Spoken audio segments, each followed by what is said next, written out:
Ça va Emma? Ça va et toi? Très bien, merci d'être venue sur la chaîne de l'Anti-Sèche. Non, merci à toi de m'avoir invitée. Au collège, tu m'as dit que tu étais dans le 78? J'étais dans le 91, à Dourdan. J'ai fait donc mes années collège dans un collège privé. J'ai redoublé ma troisième parce qu'ils voulaient m'envoyer en bac pro et moi je voulais pas spécialement, je voulais faire L et tout ça, donc j'ai retapé ma troisième dans un collège public. Et en fait, je savais pas ce que je voulais faire de ma vie. Et je me suis dit, qu'est-ce que j'aime? J'aime bien les animaux. Ouais. Voilà. Et donc je me suis renseignée pour faire une école d'études d'infirmière vétérinaire. Et j'ai trouvé une école qui s'appelle SAV, études supérieures, infirmière vétérinaire, un truc comme ça. Et c'était à Paris. Donc en fait, t'as fait un lycée dans l'école ou c'était comment? Non, en fait, on pouvait la commencer à tout âge. Il y avait des gens qui avaient 40 ans, des gens qui avaient mon âge. J'avais 18 ans à l'époque. Donc il n'y avait pas besoin du bac pour rentrer dans l'école? Exactement, voilà, c'est ça. Okay. Ouais. C'était comme tu voulais? Genre c'est ce que t'attendais de l'école? Ouais, j'ai appris énormément de choses. C'était vraiment très intéressant. Ça m'a beaucoup plus intéressée que mes années collège où j'ai l'impression de ne pas avoir appris vraiment grand-chose, tu vois. Et c'était super, quoi. J'avais vraiment des profs qui kiffaient faire ça et qui étaient vétérinaires et qui, en fait, faisaient des cours à côté. Non, franchement, c'était vraiment cool. Puis, entre-temps, je me suis lancée sur YouTube. Donc, j'ai commencé ma chaîne. Ça se passait très bien. Qu'est-ce qui t'a fait, genre, commencer le truc? Je regardais beaucoup de vidéos sur YouTube. Alors, beaucoup de vidéos beauté, soins, etc. Humour aussi. Je regardais Norman, Cyprien à l'époque. Et moi, j'ai commencé YouTube en même temps, mais c'était un hobby. C'était comme, je sais pas, aller jouer au foot. J'ai commencé ça en déconnant. Et à quel moment tu t'es dit, ok, je vais faire YouTube à plein temps? Quand j'ai commencé à gagner un bon SMIC et que je me suis dit, en fait, ça sert à rien que je travaille à côté. Tu vois, j'étais très jeune, donc j'avais des responsabilités et tout. Voilà, j'avais envie de voilà, des responsabilités. Donc au final, ce que tu as appris dans l'école vétérinaire, ça t'a servi que très peu de temps, quoi. Oui, très peu de temps. Ah oui, non, c'est sûr que là, sur YouTube, ouais, tu t'en sers pas trop. Non, pas trop, non, c'est... Voilà. Nous voici face à une épreuve de géographie. Oui. On a un point pour le bon continent et un point bonus pour le bon pays. T'es prête? Oui. Ok, go. On a le hamburger. Les États-Unis, bien entendu.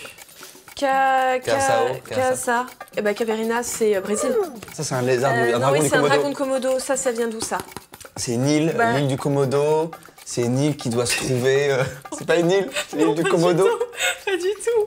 Vas-y, plaque-le quelque part. Non, mais non, c'est pas là, c'est sûr. Mais c'est sur une île, là. C'est sur une île où il y a des volcans et tout. Mais non, je crois que c'est là. Vers Thaïlande et compagnie. Attends, Ryan Gosling. Ah, attends, question piège, je crois qu'il vient d'Australie, je suis pas sûre. Non, pas Royaume-Uni, mais non, il est pas anglais. Le Canada, peut-être Canada. On a le ukulélé, il vient de Hawaï, ça, non? Ouais, exactement. Et on a le ping-pong.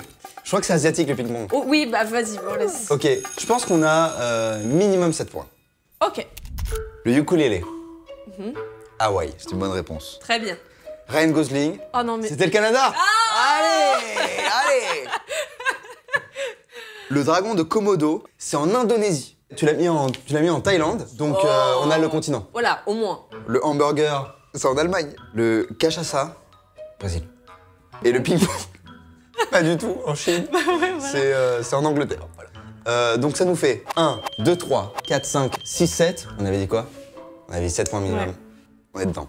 Bien joué.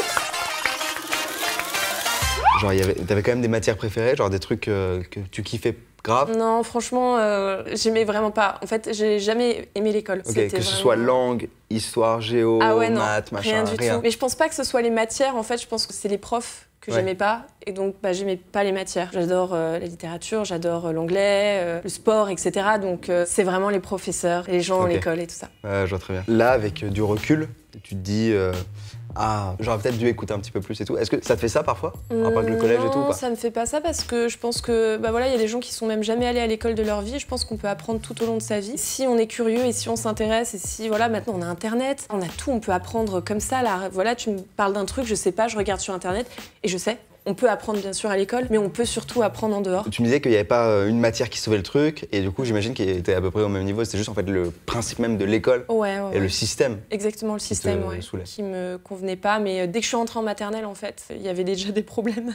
Je pense que ça correspond pas à plein de personnes. Il y en a d'autres à qui ça correspond très bien et voilà, et qui font des études de dingue. Moi, par exemple, non. Ça ne fonctionnait pas. Genre si tu pouvais faire ton système à toi, ça ressemblerait à quoi? Je sais pas, des profs qui aiment leur métier. Passionnés. Ouais, passionnés et qui ont envie d'apprendre aux autres. Parce que c'est vrai que la majorité des gens en France qui travaillent n'aiment pas leur taf. C'est triste parce que le problème c'est que les autres pâtissent de ça et donc, non quoi. Je vois clairement. Est-ce que tu aurais kiffé plus de flexibilité aussi? Choix des matières, machin, parce qu'on se dirige de plus en plus vers ça. Oui, aussi, ça c'est sûr. Mais c'est pas la priorité. C'est pas la priorité, non, je pense pas. Ouais, ce qui compte, c'est les profs. Ouais. Faut lire la phrase en phonétique et trouver de quelle langue elle provient. On a 1 point par bonne réponse. Oui. Et on a 1 point bonus par traduction, même partielle. T'es prête? Ok. C'est go. Oh là, ça c'est, on dirait un peu espagnol. Mis calcetines están sucios. J'ai des soucis de caleçon. Ok, ouais. Ok. Ensuite, Zunde das Fever an. Ça c'est de l'allemand, ça, non? La fièvre du samedi soir. Ouais. Ah oui, grave. Jag, Alskar, Din, Moustache. C'est les langues incompréhensibles. Ah oui, ok, donc ça c'est Donc suédois, tout je ce pense. qui est pays là, ici, là. Mais Jag, Jacques porte la moustache. Jacques porte la moustache. et Meta, Gin, Content, Gin-Meti. Alors on dirait un mélange d'italien et d'une langue inconnue. Peut-être c'est qui vole un œuf, vole un bœuf, tu vois, un truc comme ça. Parce que Meta Gen Content, Gen Telemeti. Je sais pas, Roumanie, Bulgarie, pas du tout. Bulgarie. Ça va pas du tout. Non, ça va pas du tout. Ça va pas du tout, Emma, on a fait n'importe quoi, je pense. Non, là, pas du tout. Bon, j'ai une bonne nouvelle déjà. Parce que le premier, c'est bien de l'espagnol. Et c'est mes chaussettes sont sales. 2, c'était de l'allemand. Oui, on avait raison. On avait raison aussi. C'est allumer le feu. Johnny, on t'aime. 3, c'était le suédois. On a Voilà. mis Jacques porte la moustache. C'est j'adore ta moustache. Alors la langue Ouais, qu'on a incompréhensible. mis en Bulgarie. C'est du maltais. Et ça veut dire quand je suis content, je vomis. Quand je suis content, je vomis. Ça nous fait 3 points. Très bien. Bravo. Bravo. Tu vois, genre, on a tous eu des relations un peu parfois compliquées avec nos parents. Ils te demandent certains résultats. Oui, bien sûr. Est-ce que toi, t'avais ça à la maison? Est-ce que c'était comment? Genre, c'était conflictuel? Ça, ma mère a fait plus de 10 ans d'études et mon père a même pas eu son brevet. Donc tout était accepté en fait. Voilà, tout était accepté. C'est tu fais des études, c'est bien. Tu fais pas d'études, écoute, fais-en quand même parce que c'est bien. Mais bon, si t'en fais pas, écoute, on espère que. Enfin, en fait, fais ce que t'aimes, Ouais. vraiment. Et si t'aimes pas, et ben écoute, on trouvera une alternative, on trouvera quelque chose. Moi, ce que je trouve assez ouf dans ce que tu racontes, c'est que genre dès le collège, en fait, tu savais ce que tu voulais faire. T'as trouvé cette école-là et tout. Comment t'as fait pour trouver cette école-là? Bah, je me suis renseignée sur Internet. Mais au début, vraiment, je savais pas du tout ce que je voulais faire. J'avais aucune idée. Je voyais tous mes potes qui partaient en L, ES, S, etc.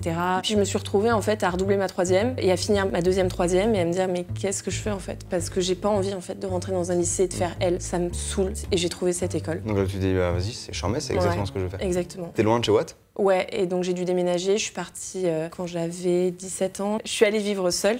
Ouais. Dans une ville dans le 92. Donc c'est vrai que c'était assez compliqué parce que bah, je partais de chez mes parents quoi et je devais vivre seule, m'assumer, compagnie. Donc mes parents m'ont aidée au début, puis bah, après je devais me démerder quoi. Qu'est-ce qui a fait que la 3e s'est mal passée? La première? J'étais assez rebelle en cours. Je répondais au professeur, faut pas faire ça. Et c'était un peu catastrophique et donc en fait tout le monde me détestait, vraiment. Okay. T'étais seule contre tous. Ouais voilà et puis bon je dormais en cours, enfin c'était vraiment c'était une catastrophe. Pourquoi tu dis faut pas faire ça? Je regrette un peu parce qu'il faut pas manquer de respect aux gens, tout simplement, qu'importe leur taf, qu'importe la personne, on manque pas de respect. Moi je sais pas, j'aimais tellement pas les cours, je voyais qu'ils aimaient pas ce qu'ils faisaient et ça me dégoûtait trop et donc je manquais de respect. Mais c'était parce que j'étais dans ma crise d'ado. Je pense qu'il y a des gens qui nous regardent et qui se reconnaissent un peu là-dedans, genre qui manquent de respect à leurs profs, etc. Est-ce que t'as un conseil à leur donner, tu vois? Peut-être tu comprends mieux pourquoi ils le font, etc. Tu vois. Bien sûr. On oublie que les profs, ils ont une vraie vie. Et quand ils rentrent chez eux, voilà, ils ont leur mari, leur femme, enfin voilà. Et non, faut juste pas de manquer de respect aux gens, ça sert à rien. Ça fout une mauvaise ambiance. Nous, ça nous rend pas heureux.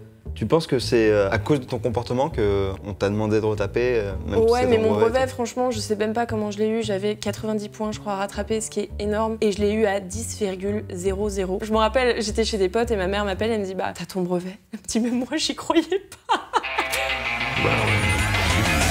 Voilà. Oui. Celle-là, on va tout donner. Classer ces événements historiques dans l'ordre chronologique. Ok. 1 point par bonne réponse. 1 point bonus pour la date exacte. Est-ce que t'es prête? Ouais. Top. On a le Monopoly, l'invention de Monopoly. Attends, je pose ça là n'importe où, hein. Vas-y. Le piano, le gouvernail, Oh non mais c'est une blague. Molière et le basket, l'invention du basket. Le Monopoly... Ah putain, c'était assez vieux le Monopoly. Je crois que j'ai vu une vidéo d'unboxing du Monopoly qui datait de la Première Guerre. Le piano, c'était avant Molière. Ah bah oui, je ça, pense. c'est sûr. Voilà. Sûr. Le gouvernail aussi, c'était Bah ouais, c'était même... encore avant parce que sinon les gens pouvaient pas venir... Bah ouais, ou jouer pas. du piano... Le non, ouais. basket, est-ce que Molière il faisait du basket? Imagine Molière. Avec Eh, Tartuffe, ouais. Non, il faisait pas de basket, je pense. Écoute, on le met là. Est-ce que Molière joue au Monopoly? Je pense pas. Bon, on reste là-dessus. Ouais, on reste là-dessus, ouais. Est-ce que tu as une idée de date précise? Pour le Monopoly, toi, tu dirais quoi? Je pense que ça c'est 1930, genre. Ok. On va rester sur ça. Le premier élément. C'est Le gouvernail. très bien. Le deuxième élément, Bah c'est sûr. c'était Molière. Mais non. Ensuite, il y a le piano. Tu vois, Molière, c'est 1622.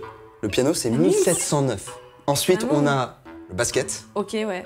Et ensuite, le Monopoly, en 1935. Ah, On a dit 1930, ouais. on va accepter. Voilà. Donc ça nous Ok. fait quand même pas mal de points. Il y en a un qui est faux. Donc Oui. 1, 1, 2, 3, 4, plus avec la date.